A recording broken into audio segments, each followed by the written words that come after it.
السلام علیکم ورحمۃ اللہ وبرکاتہ۔ الحمد للہ رب العالمین والصلاة والسلام علی رسولہ الکریم وعلی آلہ وصحبہ اجمعین۔ میرے عزیز و خواتین و حضرات، بچے بچیاں، میرے دوست احباب، جاننے والے نہ جاننے والے، اللہ تعالیٰ کی طرف سے احسان ہوا ہے کہ ہمیں رمضان کا مہینہ نصیب ہوا۔ اللہ تعالیٰ نے ہفتے میں 7 دنوں میں ایک دن وہ جمعہ کا ہے۔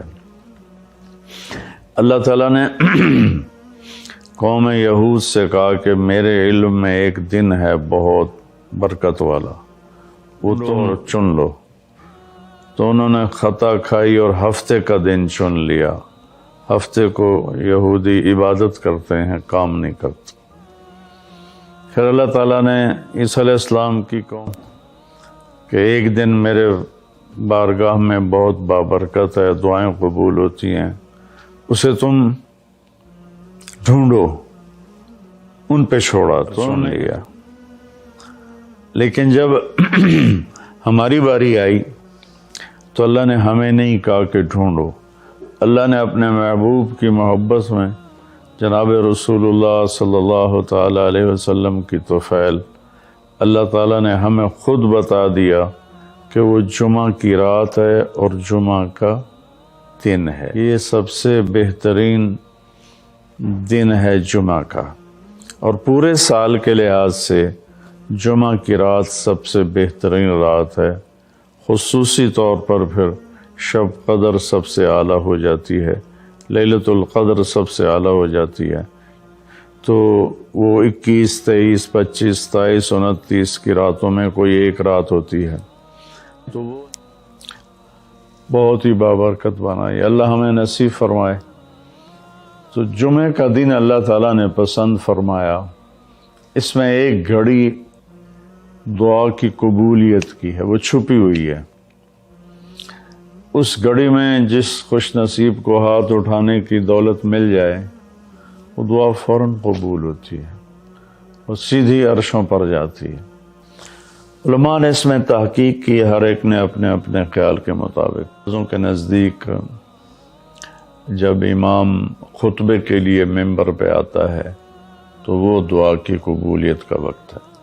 بعضوں کے نزدیک جب دو خطبوں کے درمیان بیٹھتا ہے تو وہ وقت دعا کی قبولیت کا ہے، اور بعضوں کے نزدیک عصر سے مغرب کے درمیان کوئی بھی گھڑی اللہ کی بارگاہ میں دعا کی قبولیت کی ہوتی ہے۔ جمعہ کی نماز کو اللہ کے نبی نے بہت اہم قرار دیا، اور ارشاد میں بڑے دکھ کے ساتھ یہ حدیث بیان کر رہا ہوں۔ میرے نبی نے فرمایا جو 3 جمعے مسلسل چھوڑ دیتا ہے وہ میری ملت سے خارج ہو جاتا ہے، میری امت سے خارج ہو جاتا ہے۔ تو میں اپیل کروں گا ان بہن بھائیوں سے جو نماز میں سستی کرتے ہیں، کم از کم جمعہ کریں۔ عورتوں پہ جمعہ فرض نہیں ہے، مردوں پہ فرض ہے۔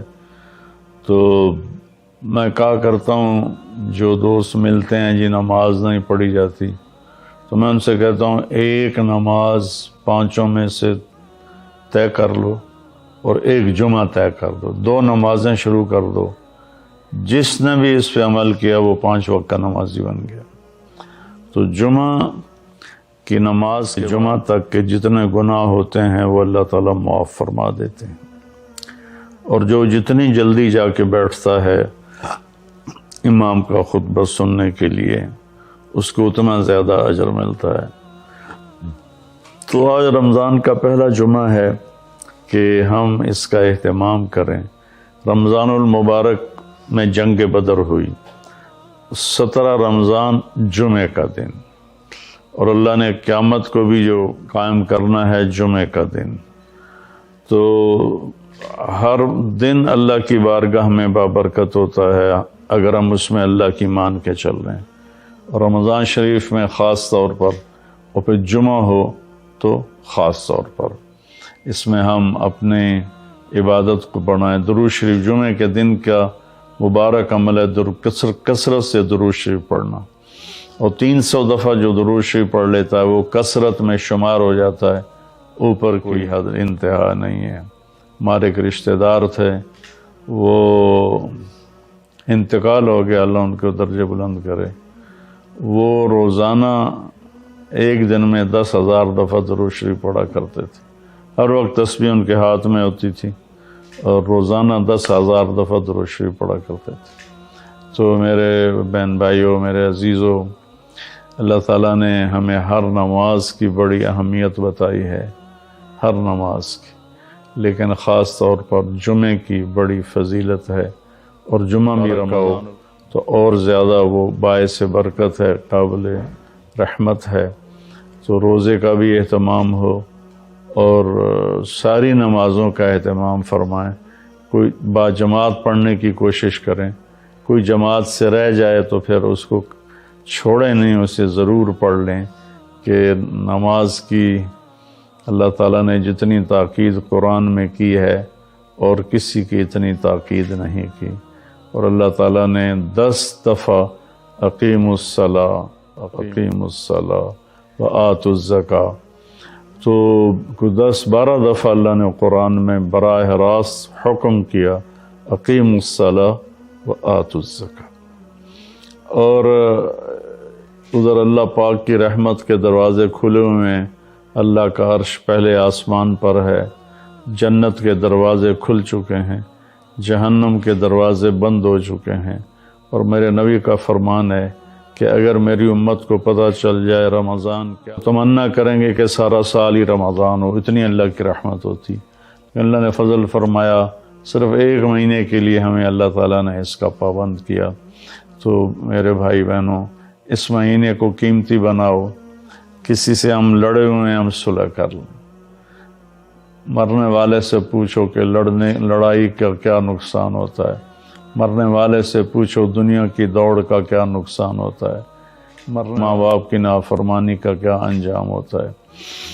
امام بخاری رحمۃ اللہ علیہ نے ایک واقعہ نقل کیا ہے کہ ایک گاؤں میں ایک نوجوان کو دفن کیا گیا، تو عصر کے بعد اس کی قبر پھٹتی اور وہ قبر سے نکلتا، اور اس کا چہرہ گدھے کا ہوتا تھا، اور وہ 3 دفعہ گدھے کی آواز میں آواز نکالتا تھا، پھر وہ قبر مل جاتی تھی۔